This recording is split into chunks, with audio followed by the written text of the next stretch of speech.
Madame, Monsieur, bonjour. Bienvenue à Regard sur l'actualité, le décryptage de l'actualité sur la VSTV, la Voix Sainte Télévision. Au sommaire de ce numéro, ODECI, l'Ordre de l'Église de Côte d'Ivoire engage de profondes réformes structurelles. Au menu du séminaire de Yamoussoukro, des nominations de plusieurs instances pour investir le terrain de l'évangélisation en Côte d'Ivoire et dans le monde. Afrique du Sud, Jacob Zuma a démissionné. Il a fini par céder aux pressions de son parti, l'ANC, le Congrès national africain. Le président sud-africain Jacob Zuma a annoncé mercredi 14 février sa démission avec effet immédiat. Au Kenya, Raila Odinga a prêté serment le 30 janvier comme le président du peuple. Une défiance de l'opposant au gouvernement. Et puis en Guinée-Conakry, près de 6 millions d'électeurs étaient appelés aux urnes dimanche 4 février dernier pour élire leurs responsables municipaux. Un scrutin historique, un scrutin test pour la présidentielle prévue en 2020.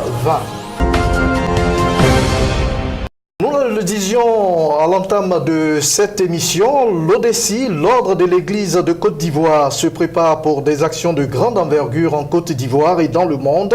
Cette institution chrétienne internationale, présidée par le prophète Ablégui François, était en séminaire le week-end dernier à Yamoussoukro. L'objectif visé, réfléchir à la redynamisation de l'ODECI à travers ses organes.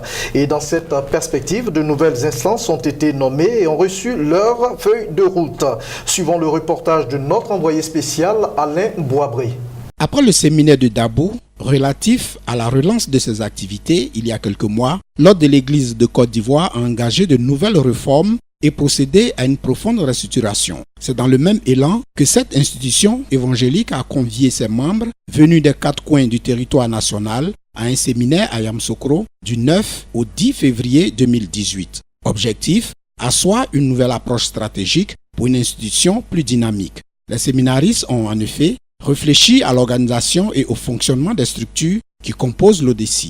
Les travaux, répartis en 2 ateliers, ont abouti à des recommandations liées aux différentes feuilles de route des instances de l'ODECI. La grande innovation à ce séminaire a été la création des gouvernorats et la mise sur pied de commissions exécutives chapeautées par un comité de coordination dirigée par la révérende Akissi Kwame, médecin général. Elle nous donne ici un aperçu de la tâche qui attend les commissions.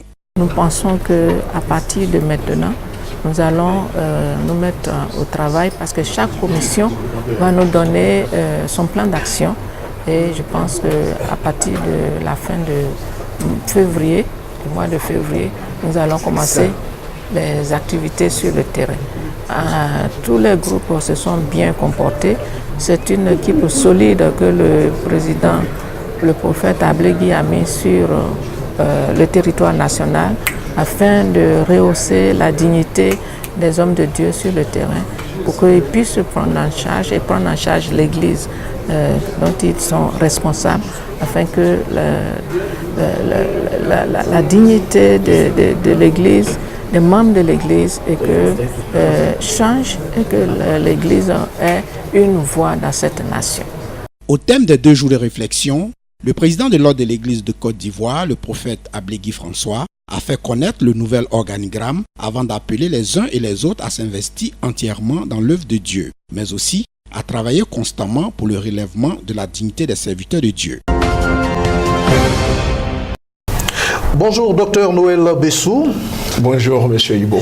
Quels sont les grands enseignements du séminaire de Yamoussoukro? Merci bien, monsieur Ibo. Je voudrais, avant toute chose, remercier le Seigneur Jésus-Christ, qui est l'auteur de tout ce que nous faisons et qui est celui qui nous a appelés à cette tâche. Je voudrais également remercier tous les membres de l'Ordre de l'Église de Côte d'Ivoire, tous les responsables à un haut niveau qui ont été nommés, mais également tout le corps de Christ. En termes d'enseignement à retenir, au décours du séminaire qui s'est tenu du 9 au 10 février dernier à Yamoussoukro, il faut retenir d'abord l'engouement. C'est la première fois qu'une réunion de travail, je devrais préciser, de l'Ordre de l'Église de Côte d'Ivoire a réuni autant de ministres de Dieu en un jour, en un lieu et en même temps. Il faut dire que des serviteurs et servantes de Dieu sont venus des 4 coins de la Côte d'Ivoire pour cette rencontre. Il faut aussi ajouter, en termes de grands enseignements, l'esprit de cohésion. C'était une réunion très fraternelle, l'esprit était assez bon, assez convivial, et la dynamique également commune d'aller de l'avant. Et cette dynamique était partagée par tous. Il faut à cela ajouter également la qualité des échanges, des travaux qui ont abouti à de grandes innovations et résolutions. Donc voilà un peu, M. Ibo, ce qu'on peut retenir des enseignements. Le Saint-Esprit donc était au contrôle de ce séminaire. Tout à fait. Disons-le. Alors, docteur Noël Bessou, des nominations dans l'instance dirigeante ont eu lieu. Peut-on avoir les grandes lignes de ces nominations? Très bien. Parlant de nomination, il faut déjà remarquer qu'il y avait 2 types d'organes. Parce que ce séminaire, il faut le rappeler, avait pour objectif de toiletter les tests. Non seulement de toiletter les tests, mais le toilettage même des tests répondait à une dynamique de restructuration afin d'être plus performant sur le terrain. Et donc, nous avons distingué 2 grands types d'organes.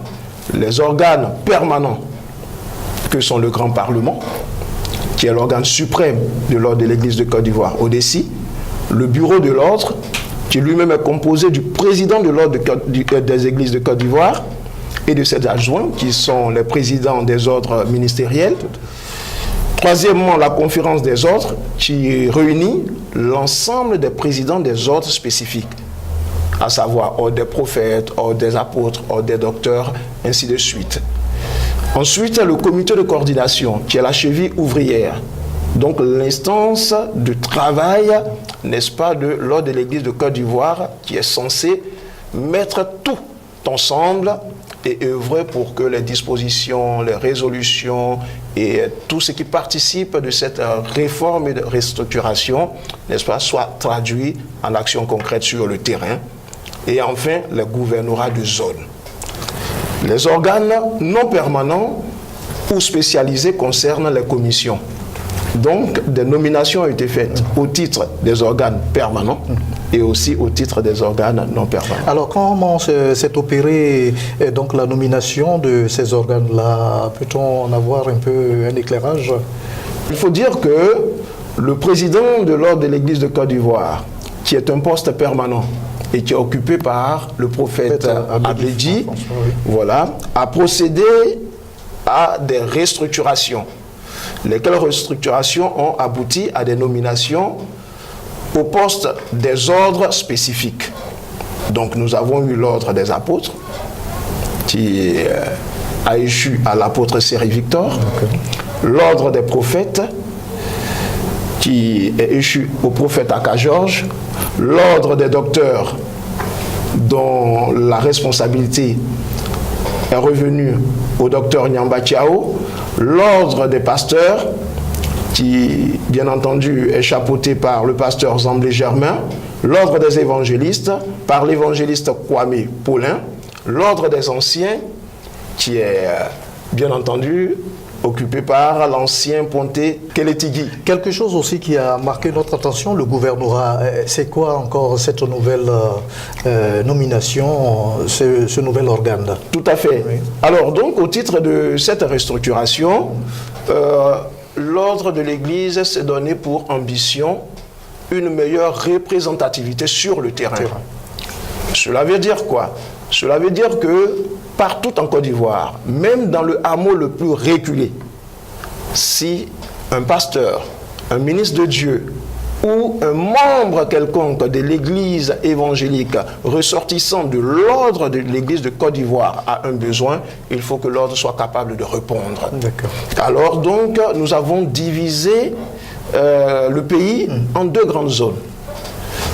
La zone d'Abidjan, avec un gouverneur principal sur la zone d'Abidjan. À la personne de...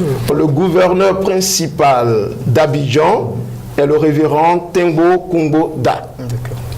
Et le gouverneur de l'intérieur du pays est le révérend Moké Thomas Jean-Joël. Et donc, ces deux grands gouvernorats, n'est-ce pas, ont en dessous d'eux des zones. Oui. Des zones qu'on peut assimiler, si vous voulez, à des régions ou à des départements et qui sont également chapeautés par des gouverneurs. Et donc, vous avez, au niveau du sud, donc du sud du pays, nous avons Dadou Marcelin qui est le gouverneur du sud. Nous avons le révérend Kofi Eli qui est gouverneur du centre-ouest. Nous avons le révérend Nyandou Didier qui est le gouverneur du centre. Et nous avons le révérend Kwadio Djoba qui est gouverneur de l'est. Le révérend Dei Dablemont Brice qui est le gouverneur de l'ouest.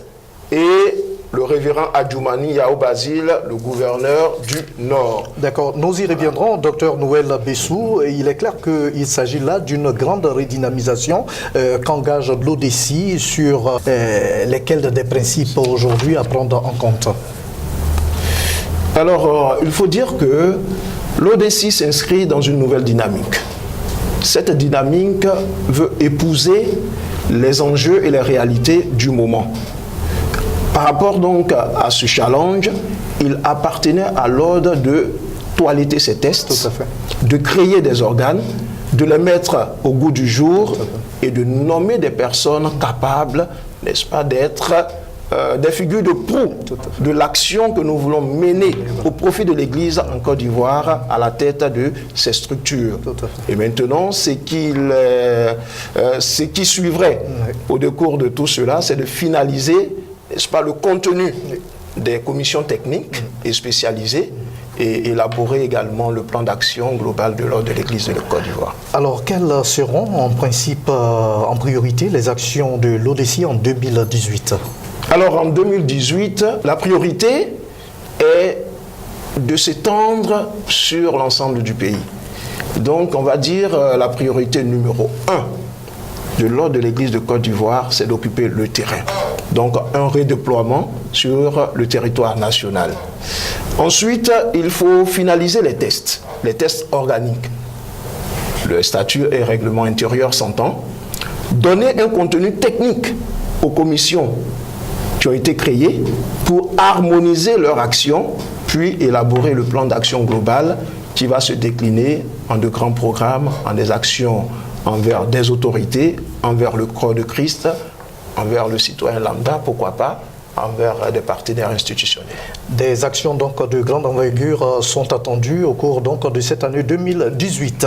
Je rappelle que vous êtes le docteur Noël Bessou, porte-parole principal de l'ODECI, l'ordre de l'Église de Côte d'Ivoire. Je suis le porte-parole du président de l'ordre de l'Église de Côte d'Ivoire. Pourquoi? Dans le passé, trop de choses ont été dites pour le compte de l'ordre et qui n'étaient pas vraies. Il y a eu trop de supputations sur l'ordre et il y a eu trop d'informations qui ont été distillées dans la ville et qui ne venaient pas de l'ordre. Dans cette redynamisation, dans cette restructuration, l'ordre de l'Église a voulu se donner une voix unique en ce qui concerne le président de l'ordre, c'est-à-dire un porte-parole principal que je suis et un vice-porte-parole, c'est-à-dire un adjoint, en la personne de Alain Boiré, voilà. De telle sorte que toute parole qui sera distillée dans le pays ou à l'extérieur pour le compte de l'ordre de l'Église de Côte d'Ivoire et qui ne viendrait ni du président lui-même ou de l'un de ses porte-paroles ne serait que rumeur et n'engage que, n'est-ce pas, ses porteurs. Ses auteurs. La précision était de taille et nous le disons donc avec précision sous votre autorité, docteur Noël Bessou, porte-parole principal du président de l'ordre de l'Église de Côte d'Ivoire, et l'ODECI. Docteur, merci. Je vous en prie. En Afrique du Sud, j'ai pris la décision de démissionner avec effet immédiat. C'est en ces termes que le désormais ex-président sud-africain Jacob Zuma a annoncé sa décision de quitter le pouvoir. Une démission réclamée depuis quelques jours par l'ANC, le Congrès national africain qui pressait le président Jacob Zuma de quitter le pouvoir. Et pour rappel, Jacob Zuma, élu président de l'Afrique du Sud en 2009, était visé par plusieurs plusieurs affaires de corruption et de mœurs, mais il avait survécu à 8 motions de défiance avec le soutien de son parti, l'ANC. Reportage.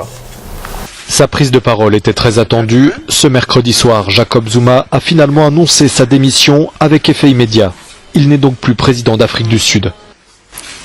Empêtré dans des scandales de corruption, il a fini par se plier aux ordres de son parti, l'ANC. Aucune vie ne devrait être sacrifiée en mon nom. Et l'ANC ne doit jamais être divisée à cause de moi. Par conséquent, j'ai pris la décision de démissionner de ma fonction de président de la République avec effet immédiat. Conformément à la Constitution, la fonction de président de la République par intérim revient à Cyril Ramaphosa.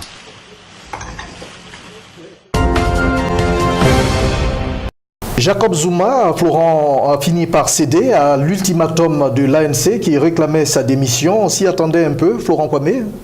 Oui, bien sûr. On s'y attendait plus ou moins dans la mesure où Jacob Zuma, aujourd'hui, après 9 ans d'existence à la tête du pouvoir étatique sud-africain, est confronté à de réels problèmes de corruption avec des preuves à l'appui.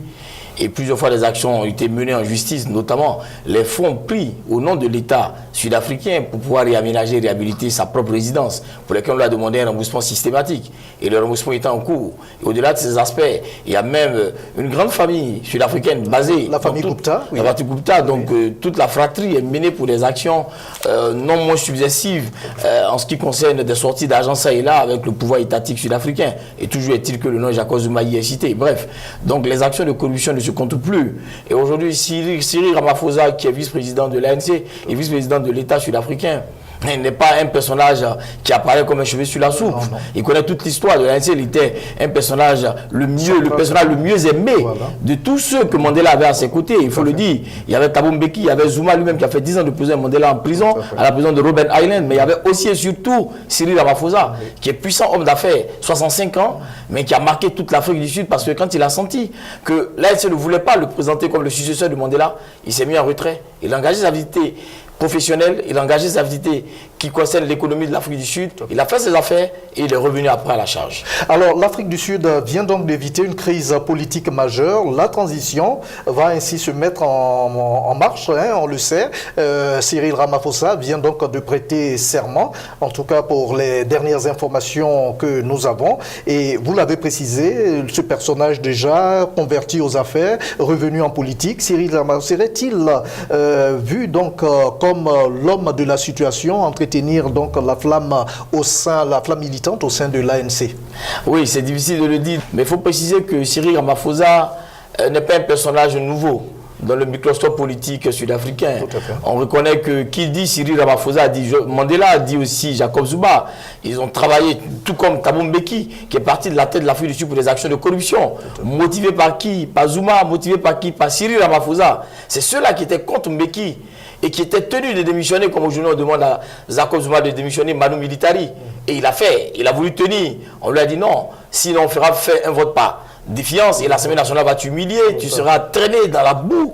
Et tout ce qu'on peut prémunir comme aspect de dignité, parce que tu étais chef d'État, tu as été président de l'ANC, on mettra tout cela à volo et tu seras complètement exposé à la nation sud-africaine. Florent Kwame, on n'oubliera pas aussi que la question donc, du scrutin présidentiel de 2019 se joue dans ce cadre-là aussi. Absolument, c'est 2019, nous sommes en 2017, donc c'est pratiquement 2018, moins de... oui. C'est moins de 2 années, on est en 2018, c'est moins d'une année.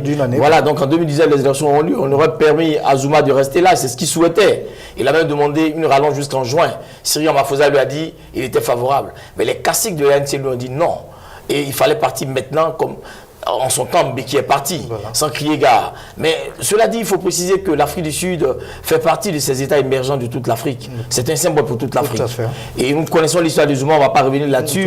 Mais Zuma est un personnage qui s'est formé seul. Zuma n'a pas fait de grandes études. Zuma est un brillant personnage formé dans les entrailles de l'ANC. Donc il doit tout à l'ANC qu'il a fait, qu'il a façonné. Toute sa vie, il a droit à l'ANC, à Mandela qui est parti, qui est son père spirituel. Mais aujourd'hui, aux affaires, il a déçu non seulement le monde sud-africain, mais aussi tous ceux qui avaient un grand respect pour ce personnage politique sud-africain qui a marqué l'histoire de l'ANC. D'accord. Et puis on l'a appris, hein, Morgan Tsvangirai, l'opposant politique zimbabwéen et leader du mouvement pour le changement démocratique, le MDC, est décédé en Afrique du Sud des suites d'un cancer du côlon. Au Kenya, l'opposant Raila Odinga s'est autoproclamé président du peuple dans un élan de défiance au gouvernement. L'opposant kenyan a réussi le 30 janvier dernier à mobiliser ses partisans sortis en grand nombre au parc Uhuru, au centre de Nairobi, la capitale, pour cette prestation de serment de leur champion. Et la contre-attaque du gouvernement ne s'est pas fait attendre et c'est le ministre kenyan de l'Intérieur, Fred Matiang'i, qui annonce la coupure du signal de 3 grandes chaînes de télévision jusqu'à nouvel ordre pendant que le gouvernement menace ouvertement l'opposition. Les Kenyans retiennent leur souffle dans un pays marqué par de graves violences post-électorales. Des milliers de partisans de Raila Odinga se sont réunis ce mardi dans un grand parc de Nairobi pour assister à l'investiture de celui qu'ils considèrent comme le président légitime du Kenya. Le dirigeant de l'opposition, âgé de 72 ans, a prêté serment en brandissant la Bible, en jurant de respecter la Constitution et de défendre la souveraineté du pays. Le pouvoir contre-attaque après l'investiture symbolique de l'opposant Raila Odinga mardi dernier. Un ministre estime qu'il s'agit là d'une tentative de renverser le gouvernement. Des proches de Raila Odinga ont été arrêtés. Des centaines de manifestants ont réclamé leur libération dans les rues de Kisumu, une ville de l'ouest du pays. Nous sommes là parce qu'ils ont arrêté nos leaders. Ils ont arrêté le député TJ Kajwang qui a investi Raila Odinga mardi. Et ils ont arrêté Miguna Miguna qui a aussi participé à la cérémonie d'investiture. Nous allons rester ici toute la nuit jusqu'à la libération de nos leaders, sinon les choses vont mal tourner dans le pays.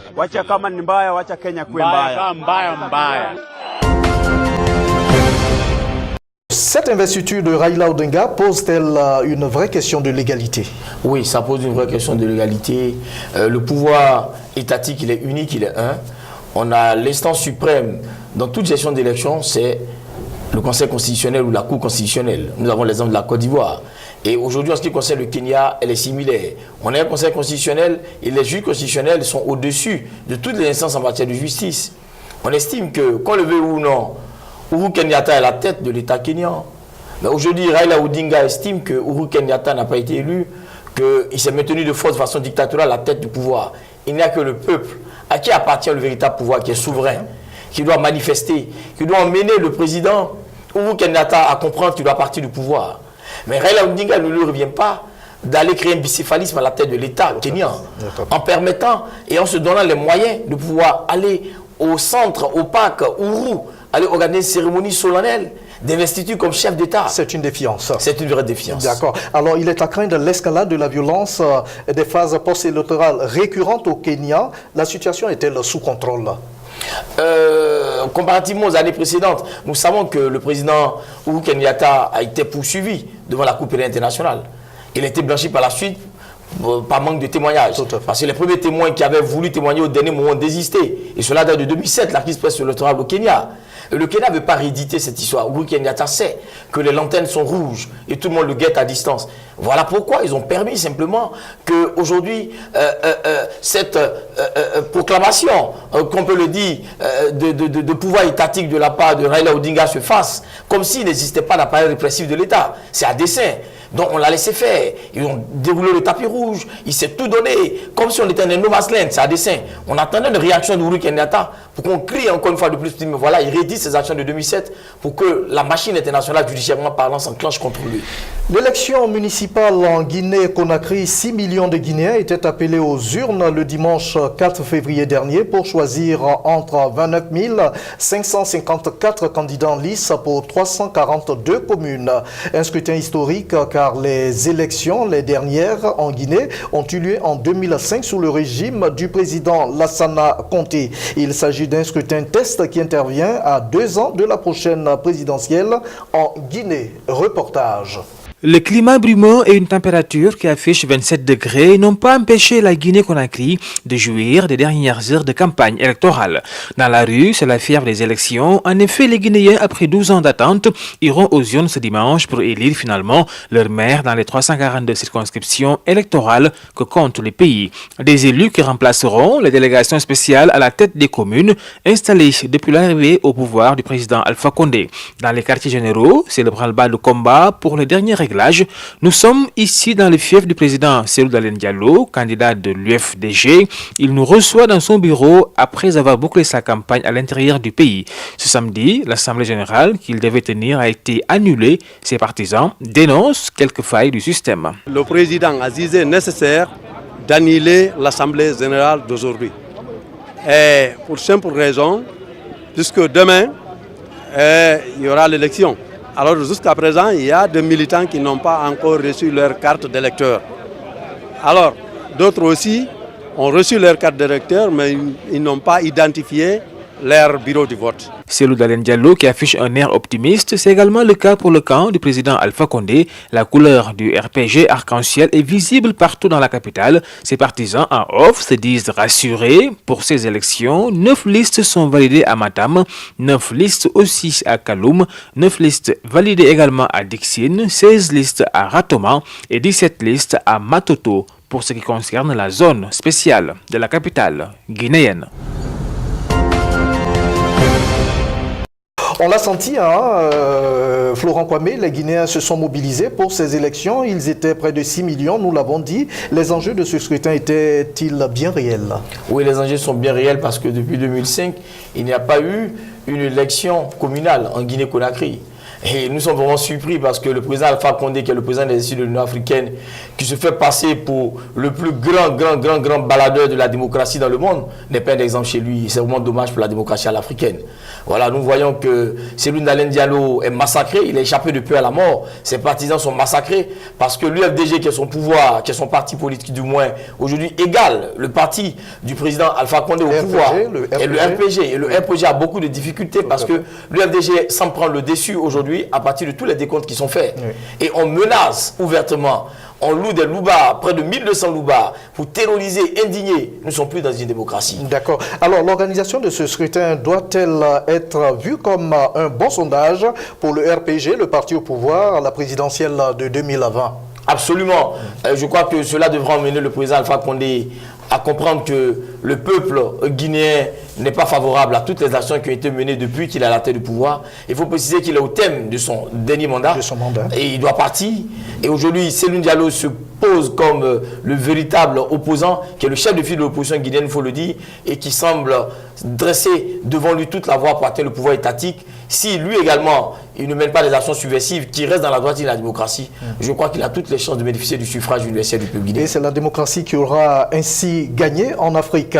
C'est la fin de ce magazine. Merci à vous, Florent Kwame. Je rappelle que vous êtes journaliste consultant. Merci à toute l'équipe de la rédaction pour la préparation de cette émission. Merci également à toute l'équipe technique pour la réalisation.